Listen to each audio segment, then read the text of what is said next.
Prendre sa place face à une personne qui est naturellement imposante. C'est ce qu'on va voir dans cette vidéo.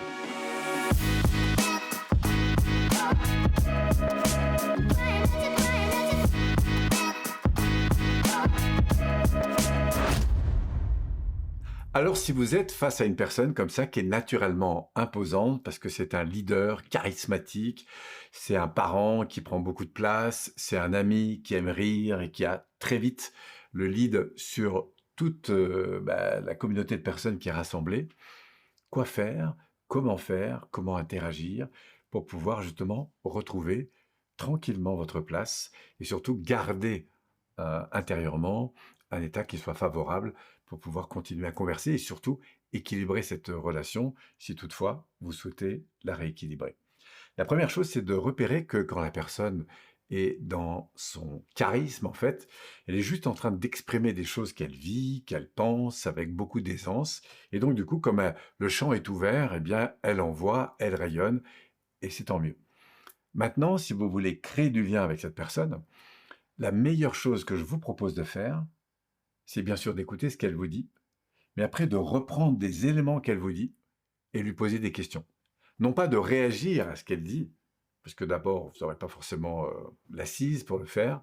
Par contre, obtenez plus de détails. C'est un peu comme un jet d'éléments, et donc du coup, je vais prendre un des éléments et je vais dire, tiens, quand tu dis ça, en fait, qu'est-ce que tu as envie de dire à travers ça? Qu'est-ce qui t'amène à penser ça? Je trouve ça intéressant, est-ce que tu peux en dire un peu plus? Bref, vous prenez un brin de ce qui est envoyé et vous tirez sur le fil pour avoir plus d'informations. Et vous verrez que c'est plus facile d'entrer en relation avec la personne en rentrant en quelque sorte dans son mouvement. C'est ce que j'appelle de l'aïkido relationnel. Donc la première chose, c'est ça, c'est repérer ça. Et ensuite, de créer un lien autour de cette fibre, autour de ce qu'elle exprime, pour aller plus loin, en fait, dans son propos. Et parce que vous allez la rejoindre sur cette fibre, en quelque sorte, parce que vous allez faire une forme de synchronisation sur son propos, eh bien, vous aurez plus de chances de rétablir à nouveau le lien. En tout cas, ce qui est sûr, c'est qu'il ne faut surtout pas vous dévaloriser. Prenez de l'inspiration, redressez-vous, cool. Et puis, quand vous sentez que la brèche s'ouvre, eh ben, n'hésitez pas à reprendre un des brins de ce qu'elle évoque, reformuler éventuellement, faire préciser, et puis lui demander, par une question, si vous acceptez qu'elle réagisse en fait aux propos qu'elle vient de donner.